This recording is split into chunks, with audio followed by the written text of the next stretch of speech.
এখন মাহফিল হলে মাহফিলের মধ্যে বসতে চাই না, মনোযোগ দিয়ে শুনতে চাই না। ইল্লা মাশাআল্লাহ, এখনো তো শুনতেছে যুবকরা। এটা এখনো আল্লাহ হেদায়েতের রাস্তা খোলা রেখেছেন। যদি মনোযোগ দিয়ে কথাগুলি শুনে থাকেন তাহলে মনে রাখবেন এখনো আপনার জন্য হেদায়েতের রাস্তা মালিক খোলা রেখেছেন।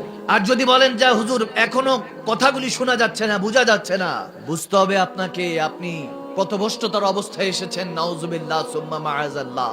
বান্দা, দায়িত্ব দিয়ে আপনাকে পাঠানো হয়েছিল। মনে রাখবেন আমার মালিক ও খালিকের কাছে ইবাদতকারীর অভাব নেই। ফেরেশতা ছিল রেডিমেড, পুত পবিত্র। বান্দাকে বানানো হয়েছে আল্লাহর সাথে, রাসূলুল্লাহর সাথে মহব্বত করার জন্য। সুবহানাল্লাহ বলে। আল্লাহ তাবারক ওয়া তাআলা কোরআনে পাকে বলেন, কুল ইন কুনতুম তুহিব্বুনাল্লাহ ফাত্তাবিউনি ইউহিব্বুকুমুল্লাহ।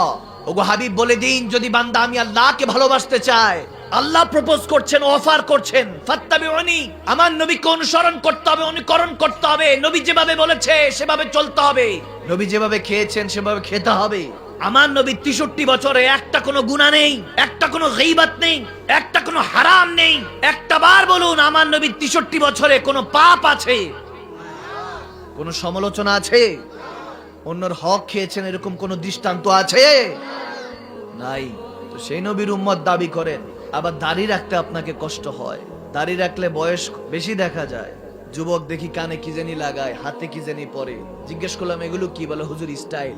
বললাম কানের মধ্যে বালা লাগাই দিছে, দুল লাগাই দিছে, মাইয়া বানায় ছেড়ে দিছে, বলো স্টাইল। নাউজুবিল্লাহ পড়বেন না? এগুলো থেকে হেফাজত করতে হবে মুসলমান। আজকে আপনাদের ঘুম ভাঙাতে এসেছি দূর থেকে। আমরা এই দেশের মানুষ না। আমার দাদা হযরত কেবলা মদিনা থেকে হিজরত করে বাংলাদেশে এসেছে। তো জিম্মেদারি নিয়ে কথা বলছি, খুব গভীর খেয়াল নিয়ে শুনতে হবে। আজ এসেছি, কাল না থাকতে পারে। মনে রাখবেন, আজ হ্যায় তো কাল হ্যায়, আজ নেই তো কাল নেই। Past is history, future is mystery, today is gift for you. অতীত হলো ইতিহাস। যারা অহংকার করতো আমি অমুক তমুক, সব কবরে। আওয়াজ দেয় না, সব কবরে। আপনি কি মনে করছেন আপনার জন্য দুনিয়া বসে থাকবে? আপনি ইন্তেকাল করতে দেরি নাই, 3 দিন পরে আপনার আত্মীয় স্বজনরা ব্যবস্থা করবে দোয়াখানি। 40 মধ্যে 40 দিন পরে খাওয়াবে, গ্রামের মানুষকে ডেকে জিয়াফতের ব্যবস্থা করবেন, 40 ব্যবস্থা করবেন। কারণ বিয়ে শাদিতে গেলে তোহফা ছাড়া ঢুকতে দেয় না, গিফট ছাড়া ঢুকতে দেয় না। জিয়াফতে ধনী গরিব সবাই একসাথে আসে, খেয়ে যায়, মন থেকে রূহ থেকে দোয়া চলে যায়। সুবহানাল্লাহ। এখন তো দোয়াও উঠাই দিছে, এমন জামানা আসছি দোয়াও উঠাই দিছি। মাইয়াতকে জানাজা দে বলে জানাজা এটাই দোয়া, দোয়া লাগবে না। নাউজুবিল্লাহ। নামাজ আবার দোয়া হয় কিভাবে? তাহলে প্রত্যেক নামাজের পরে দোয়া করা ছেড়ে দেন। অথচ আমার মদিনাওয়ালা মুসলিম শরীফে হাদিস বলে আর দোয়া মাকবুলি বিআদা, ইবাদত কবুল হয় দোয়ার উসিলায়। সুবহানাল্লাহ বলবেন না? এই যে এটা কি করতেছি আমরা, ইবাদত করছি। কি বলছি? আমার উলামায়ে কেরাম পাশে বসা। আজকে এখানে এসেছি হেদায়েতের জন্য। কিসের জন্য? কিন্তু দেখেন আপনি সোশ্যাল মিডিয়ার মধ্যে হাসির ওয়াজ লেখেন, দেখবেন চলে আসছে নাউজুবিল্লাহ হাসির ওয়াজ। কোরআন সুন্নাহর কথা কিভাবে হাসির হতে পারে? চোখ দিয়ে টলমল করে কাঁদতে হবে। সিদ্দিক আকবর আবু বকর সিদ্দিক রাদিয়াল্লাহু তাআলা বলেন, আমার নবীর ওয়াফাতের পরে, ইন্তেকালের পরে যখন কোরআন তেলাওয়াত হতো, প্রত্যেক দিন মাগরিবের পর 2-4টা সাহাবীদের লাশ বের হতো। সুবহানাল্লাহ। কাঁদতে কাঁদতে শহীদ হয়ে যেতেন, ইন্তেকাল করতেন, রূহ বের হয়ে যেত আল্লাহর ভয়ে, যে আল্লাহর কাছে কি হিসাব দিব। হযরত ওমর, যাকে দেখলে শয়তান 40 দিন পর রাস্তা দিয়ে হাঁটতেন না, তিনি পাখির দিকে তাকিয়ে বলতেন, হায় পাখি, তোর জিন্দেগি সফল, তোর কোনো হিসাব নাই। আমি ওমর, নবীর দ্বিতীয় খলিফা, রুল করতেছি সারা দুনিয়া। আমি ওমর হয়েও হিসাব দিতে হবে কার কাছে? আওয়াজ দেন না, কার কাছে? তাহলে আমরা কি স্পেশাল বান্দা নাকি? কেউ কিছু বলতে পারবে না। আপনি আল্লাহর ওলি হয়ে গিয়েছেন, সার্টিফিকেট প্রাপ্ত।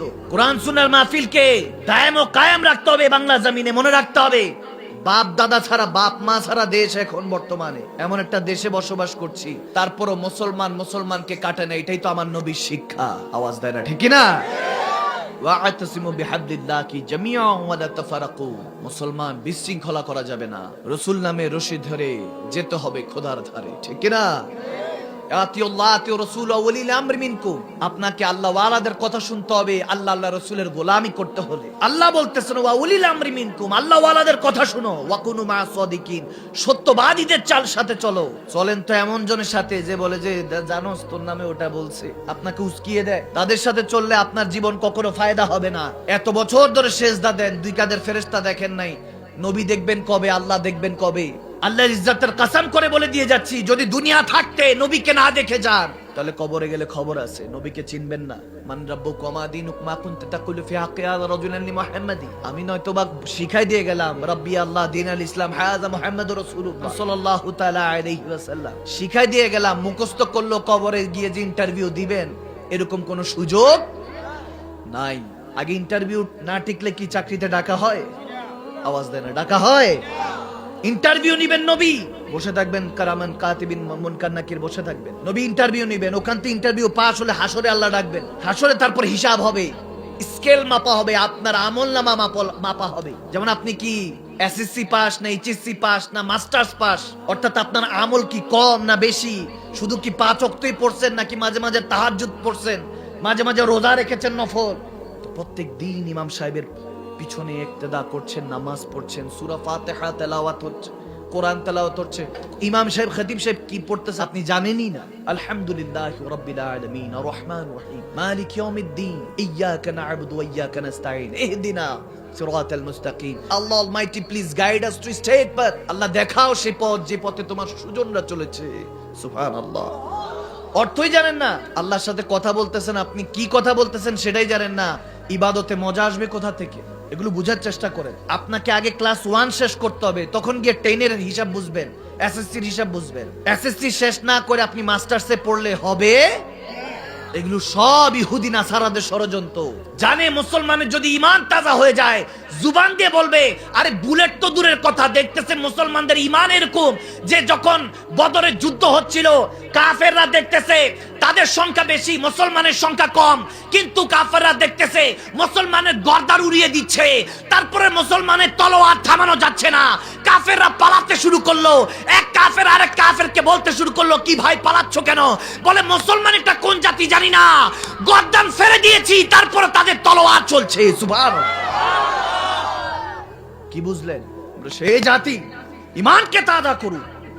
এখন বর্তমান জামানায় কথা বলছি, কোনো বানায় কথা বলতেছি না। কালকে মিলিয়ে নিবেন, একে একে 2 মিলিয়ে নিবেন। আজকে বুঝে না আসলে কালকে মনোযোগ দিয়ে ভালো মতো ঘুমানোর সময় বিছানায় বসে বসে চিন্তা করবেন মাদানী সাহেব কি বলে গেছে, ভালো মতো মিলাবেন।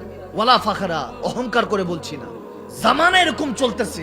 আরে বান্দা কি হবে? মুমিন তো অনেক দূরের বিষয়, আল্লাহর ওয়ালি তো অনেক দূরের বিষয়। বাইজিদ গোস্তামি, জুনাদ বাগদাদি হবেন, শাহজালাল ইয়ামানি হবেন, শাহপরান ইয়ামানি হবেন, ওগুলো অনেক দূরের বিষয়। শুধু সাধারণ বান্দা হতে দিবে না, এখন ওই জামানা চলতেছে। একটার পর একটা স্ক্রলিং করতেছে ফেসবুক টিকটক, এসে একটা ভালো দেখলে দেখবেন 10টা খারাপ আসতেছে, উলঙ্গ আসতেছে। ময় মুরব্বীরা তো জানেও না যে আমার ছেলে আমার মেয়ে কি করছে একা একা। ওদের দোষ দিয়ে লাভ নাই তো, বাচ্চাদের ব্রেন ওয়াশ করে দিয়েছে এগুলো দিয়ে। খোদার কসম বলছি, এই যে এখন মনোযোগ দিয়ে শুনছেন, আল্লাহর হেদায়েতের দরজাটা আপনার জন্য খোলা হয়েছে। আল্লাহ দেখতেছেন, দেখি তো কোনো বান্দা আমার নবীর উত্তরসূরি হতে পারে কিনা, দেখি তো কেউ ওমর হতে পারে কিনা, ওসমান আলী হতে পারে কিনা, আবু বকর হতে পারে কিনা। নবীকে দেখতে হলে সিদ্দিক আকবরের চোখ লাগবে, আওয়াজ দেয় না। নবীকে দেখতে হলে ফারুক আজমের জজবা লাগবে, হিম্মত লাগবে, ঠিক কিনা? 3টা শর্ত পৃথিবীর কাছে দিয়েছিলেন তিনি। কেউ কেউ বলে 12 বছর তিনি রাজত্ব করেছেন, অর্ধেক পৃথিবী। আমি বললাম অর্ধেক না, পুরোটাই রাজত্ব করেছে মুসলমানরা।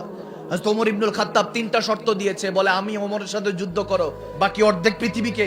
কয় মাথা খারাপ নাকি, ওমরের সাথে যুদ্ধ করে কি মরবো নাকি? সুবহানাল্লাহ বলেন না।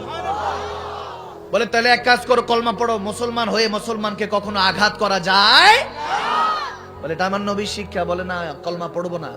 কোনো অপশন আছে? বলে তৃতীয়, ট্যাক্স দাও, কর পরিশোধ করো আমি ওমরকে। বাকি অর্ধেক এটাতে রাজি হয়েছে। অর্ধেক পৃথিবী মুসলমানদেরকে ট্যাক্স পরিশোধ করতে। বোঝা গেল কর পরিশোধ যারা করে সেটাও তো আন্ডারে। তাহলে বোঝা গেল পুরো পৃথিবী আমরা 12 বছর রাজত্ব করেছি। সেই মুসলমান এখন কোথায়? আল হক মরুন, হক কথা তিতা, একটু খারাপ লাগতে পারে, কিন্তু এগুলি বাস্তব। এগুলো কেউ বলবে না। আমাকে মাহফিলে আসতে আসতে বলো, শায়েখ এগুলো বললেন না, বললে মাহফিল কমে যাবে। আমি বললাম মাহফিল করার জন্য দুনিয়াতে আল্লাহ পাঠায় নাই, আল্লাহ পাঠিয়েছে আল্লাহ দুনিয়াতে নবীর ইসলামকে জিন্দা করার জন্য, আল্লাহর ইসলামকে, ঠিক কিনা? নবীজির সাথে আপনার মন লাগছে কিনা এটা দেখতে হবে। আল্লাহ বলতেছেন ফাত্তাবিউনি ইউহিব্বুকুমুল্লাহ, আমার নবীর হতে হবে, নবীজির মতো হতে হবে। আপনাকে নবীজির সাথে মন লাগাতে হবে। ওখান থেকে সৌদি আরব যাবেন, আগে চিন্তা করতে হবে কিভাবে ঢাকায় যেতে হবে, ঢাকার ইমিগ্রেশন ক্রস কিভাবে করব, ওখান থেকে পাড়ি কিভাবে দিব। তেমনি ভাবে আগে দুনিয়াতে বসে কবরের চিন্তা আগে করতে হবে। কবরের চিন্তা করবেন নবীজিকে কিভাবে চেহারা দেখাবো, যে মুখ দিয়ে গুনাহ বলেছি, গুনাহ গীবত করেছি, চগলখড়ি করেছি, যে চোখ দিয়ে গুনাহ দেখেছি, কিভাবে এই চেহারা নবীজির সামনে, নবীজি বলে লা আদরি, চিনি নাই উম্মতকে, বেঈমান গুনাহগার ছিল, তখন কি আপনার হাসর হবে? আর যদি নবীজি বলে হ্যাঁ তাকে চিনি, সে কি বলবে আমি তার কি লাগে? আমি বলতেছি আমার উম্মত হয়, আমার আশেক হয়, জান্নাতের নেয়ামত দিয়ে দিই। সুবহানাল্লাহ। কবর ইন্টারভিউ পাস, হাসরে আল্লাহ ডাক দিবে, ওগো নবী আপনার উম্মত এসেছে, কি অবস্থা? এখন তো গুনার কারণে উঠছে, আমল কম। হায় হায় হায়, বুখারীতে এসেছে আমার নবী দেখবেন যে উম্মতের আমল কম, হযরত ইব্রাহিম খলিলুল্লাহ ডাক দিবেন, ইয়া রাসূলুল্লাহ কোথায় আপনি? আপনার এক উম্মত ফেসে গিয়েছে, আমল কম। নবীজি দৌড়ায় আসবেন, এসে পকেট থেকে নিয়ে কিছু একটা রাখবেন, দেখবেন যে আমল নামা হঠাৎ করে ভারী হয়ে গিয়েছে। সুবহানাল্লাহ। তখন গুনাহগার উম্মত বলবে, ইয়া রাসূলুল্লাহ, ইয়া হাবিবাল্লাহ, আমার তো আমল নামা ছিলই না, আপনি কি রেখেছেন? বলে ওই যে মাঝে মাঝে যে আমি নবীর উপর দুরূদ পাঠাইতি, ফেরেশতারা আমার কাছে পৌঁছে দিয়েছে, আমার কাছে ছিল, ওটা রেখে দিয়েছি, আমল নামা ভারী করে দিয়েছেন কে? আওয়াজ দেন না কে? ওয়ারযুকনা শাফাআতাহু ইয়াউমাল কিয়ামাহ, শাফাআত করে, সুপারিশ করে আল্লাহর জান্নাতে নিয়ে যাবে। সুবহানাল্লাহ বলে। কি বুঝলেন? মানুষ কখনো মারা যায় না, মানুষ কখনো শুধু ইন্তেকাল হয়, ট্রান্সফার হয়। ইন্তেকাল মিনিং ট্রান্সফার, এক জায়গা থেকে আরেক জায়গায় স্থানান্তর। 1 মিনিট পানির নিচে ডুব দিয়ে থাকতে পারবেন না। 9 মাস 10 দিন, 10 মাস 10 দিন পানির মধ্যে যিনি আপনাকে হেফাজত করেছেন, তেনার কথা ভুলে যাচ্ছেন আর কি। এরপরে দোয়া করেন আর কি, হাসানা ফিল আখিরাতি হাসানা, দোয়া করছেন দুনিয়া আখিরাত যাতে আল্লাহ ভালো করে। আপনি যখন কবরস্থানে সালাম দিচ্ছেন, আসসালামু আলাইকা আহলাল কুবুর, আপনি কি জাহান্নামী মনে করে সালাম দেন? জান্নাতি মনে করে সালাম দেন। কিন্তু আপনি নিজেও জানেন এই কবরস্থানের মধ্যে পাপী আছে, সুদখোর, ঘুষখোর আছে, বেনামাজিও শুয়ে আছে, আছে কি নাই? আবার আপনি জানেন একই কবরস্থানে হাজী সাহেব, তাহাজ্জুদ গুজার বান্দাও আছে। ফাজকুরুনি আযকুরুকুম, আপনি যেভাবে স্মরণ করবেন তেমনি ভাবে মালিক স্মরণ করবে। এখন আল্লাহ কি বলবে, ও বান্দা আপনি আল্লাহ আল্লাহ বলতেছেন, আল্লাহ কিভাবে স্মরণ করবে? এই যে আজকে হাজী হাবিবুল্লাহ দরবেশ সাহেব, তেনার নামের উপরে মৃত্যুবার্ষিকী উপলক্ষে মাহফিল হয়েছে না? তেনার নামের উপরই তো, তেনার কবরে ইসালে সওয়াব যাতে পৌঁছায়, এই জন্যই তো হয়েছে। এইভাবে স্মরণ করে আমার আল্লাহ। সুবহানাল্লাহ কয় না? আপনার বান্দা, আপনার ছেলে, আপনার ওয়ারিসা আপনার জন্য ব্যবস্থা করবে। এগুলোকে আমরা এখন ব্যবসা বানাই দিছি। আমাদের এক মুসলমান হঠাৎ করে হিন্দু হয়ে গেছে। বললাম আপনি তো আগে হিন্দু ছিলেন, এখন আবার হিন্দু হয়ে গেলেন। বলতেছি ইসলাম পড়ে মুসলমান হয়েছি, কিন্তু মুসলমানদেরকে দেখে আবার হিন্দু হয়ে গেছি। নাউজুবিল্লাহ। আমাদের বলার মধ্যে বিল্লিসান, বলার মধ্যে কোনো কিছু নাই, তাহসিন নাই। জুবান দিয়ে বলি কবরে যেতে হবে, মৃত্যু আছে, মৌত আছে, তাসদুকু বিল কলব, অন্তর থেকে মানি না। এই ওয়াজ মাহফিলের কোনো লাভ হবে না, আপনাদের কোনো লাভ হবে না। আপনি কি মনে করছেন আমার নবী 8-10টা মুর্দা মানুষের মতো মদিনাতুল মুনাওয়ারায় পড়ে আছে? না না, সাধারণ বান্দাই তো মরে না, আর তিনি তো সমস্ত নবীদের সম্রাট। সুবহানাল্লাহ বলেন। তিনি নবীদের সম্রাট, তিনি মদিনাতুল মুনাওয়ারায় এখনো উম্মতের নামায় আমল দেখেন, ফেরেশতারা প্রত্যেক দিন নিয়ে যায়। আপনার আমার মতো উম্মতদের নামায় আমল আমার নবীর কাছে পেশ হয়। আমার আল্লাহ সিস্টেম করে দিয়েছে, বান্দাকে তুমি খারাপ বলতে পারবা না। তাহলে দুনিয়াতে কেন বলছে? হ্যাঁ, পার্থক্য এই জায়গায় যে কি ব্যাপার হুজুর শাহজালাল আমানি এরকম উরুস হয়, মাহফিল হয়, আমাদের বেলা এরকম কেন? সোয়াই দিয়ে সে বান্দা ভুলে যায়, কারণ আপনি তো আল্লাহকে ওভাবে স্মরণই করেন নাই। যিনি স্মরণ করেছে, আল্লাহ বলতেছেন সারা পৃথিবীতে মসজিদ আছে, কিন্তু কাবা দামি, কাবার সাথে কোনো মসজিদের তুলনা দেওয়া যাবে? সমস্ত মসজিদ আল্লাহর ঘর, কিন্তু কাবা স্পেশাল। আল্লাহ বলতেছে কাবাতুল্লাহতে গিলাফ চড়াও, গিলাফ চড়াও, কালো গিলাফ চড়ানো হয়, পরিবর্তন করা হয়, গিলাফ পড়ানো হয়, স্পেশাল। এরপরে বলতেছে সারা দুনিয়াতে কত রকমের কিতাব আছে, কিন্তু কোরআনের সমকক্ষ কোনো কিতাব হতে পারে? বলতেছে কোরআনের মধ্যে গিলাফ চড়াও, মলার দো স্পেশাল করে রাখো, যাতে দেখলেই বোঝা যায় যে এটা কোরআন। জিজ্ঞেস করলাম আল্লাহ এখন নেক বান্দা কিভাবে চিনবো?